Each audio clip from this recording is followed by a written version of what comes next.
नमस्कार मंडळी, कशा आहात तुम्ही? आज आम्ही आलो आहे स्वामींच्या मठामध्ये आणि ते पण घाटकोपर वेस्टमध्ये भटवाडी. तर तुम्हाला सुद्धा इकडचं मठ दाखवते, तुम्ही सुद्धा बघा आणि दर्शन घ्या. तुम्हाला जर इथे यायचं असेल तर याचा टायमिंग दिलेला आहे, तो सुद्धा बघा.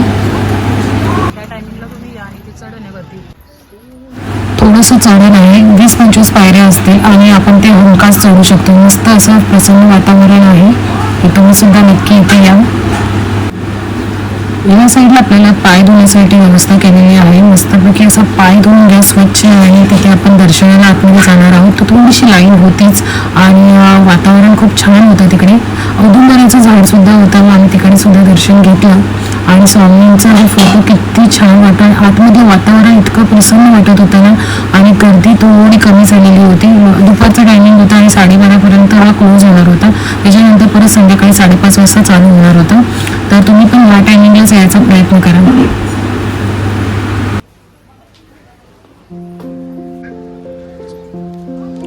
मस्त मंदिर आहे ना, एकदम शांत आहे पुराचं परिसर.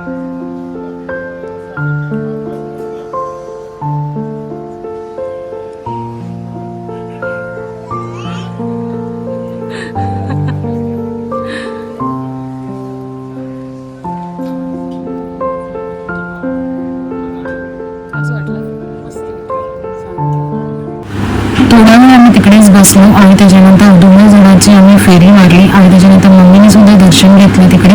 आणि 5 ते 10 मिनिटं आम्ही तिथे थोडंसं बसलो होतं. शांत वातावरण होतं आणि थंडावा खूप होता, कारण थोडीशी टेकडीसारखी होती तिथे वरती आणि त्याच्यामुळे हवा वगैरे खूप छान पास होत होती. त्याच्यामुळे इथे दर्शन घ्यायला पण खूप छान वाटत होतं. गर्दी जास्त नव्हती, त्याच्यामुळे लवकर दर्शन झालं. आणि इथे ना पूजेचं सामानासाठी पण सगळी व्यवस्था केलेली होती. जसं तुम्हाला हार वगैरे काही देवाला अर्पण करायचं असेल तर ते सुद्धा तिथे होतं, नारळ वगैरे. आणि तसं आम्ही तिकडे जाऊन आतमध्ये बघितले नक्की काय काय आहे तिथे. तर पूजेचं सामान होतं, पुस्तकं होती स्वामींची, परत आपल्याला जे अगरबत्ती धूप वगैरे लागत असेल, आयुर्वेदिक सामान सुद्धा होतं, परत स्वामींचे असे फोटोज होते. तर आम्ही ते सुद्धा बघितले तिथे. तुम्हाला जर इकडे येऊन खरेदी करायची असेल तर नक्की इथे व्हिजिट द्या.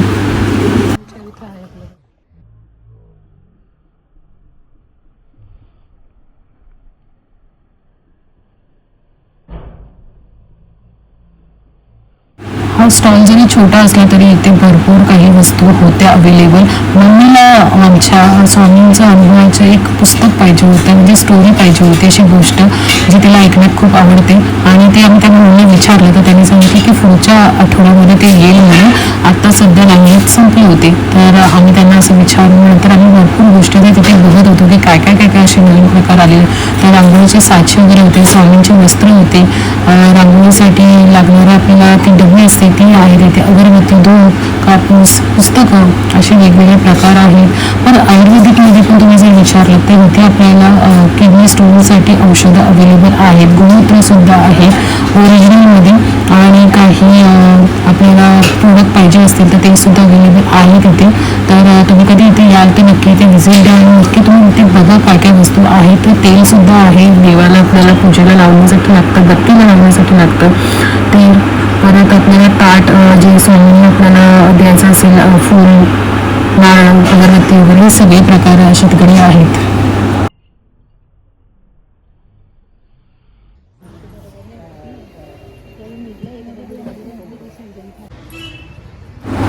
दर्शन घेऊन आम्ही निघालो आमच्या घरी जाण्यासाठी, कारण दुपारची वेळ होती आणि शांत वातावरण होतं. आता त्याच्यानंतर संध्याकाळी इथे गर्दी भरपूर होते असं आम्ही ऐकलेलं होतं. तर तुम्हाला जर यायचं असेल तर संध्याकाळी पण आलात तरी चालू शकतो, या दुपारच्या वेळी तुम्हाला जर इथे वेळ भेटला तर खरंच दुपारच्या वेळी पण या, खरंच खूप छान वाटतं. आणि इकडचा ॲड्रेस जर तुम्हाला पाहिजे असेल तर तुम्हाला घाटकोपर वेस्टला यायचं आहे. तिथून तुम्हाला शेअर रिक्षा आहे, तिथून तुम्हाला येऊन भटवाडी सांगायचं आणि भटवाडीमध्ये स्वामी समर्थ मठ म्हणून जरी तुम्ही सांगितलं तर रिक्षामध्ये तुम्हाला बाहेर रोडला तिथे उतरवतात आणि तिकडूनच तुम्हाला 5 मिनिटं अंतरावरती इथे आतमध्ये चालत यायचं. आणि तर कसं यायचं त्याचा पण मी थोडासा व्हिडिओ केलेला आहे.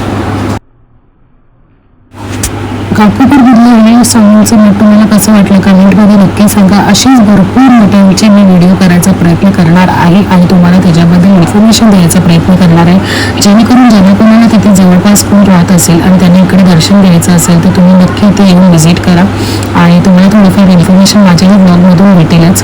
तर व्हिडिओ कसा वाटला वाटलं तर नक्की कमेंट करून सांगा आणि व्हिडिओला लाईक करा, शेअर करा आणि सबस्क्राईब नक्की करा. बघितल्याबद्दल थँक्यू.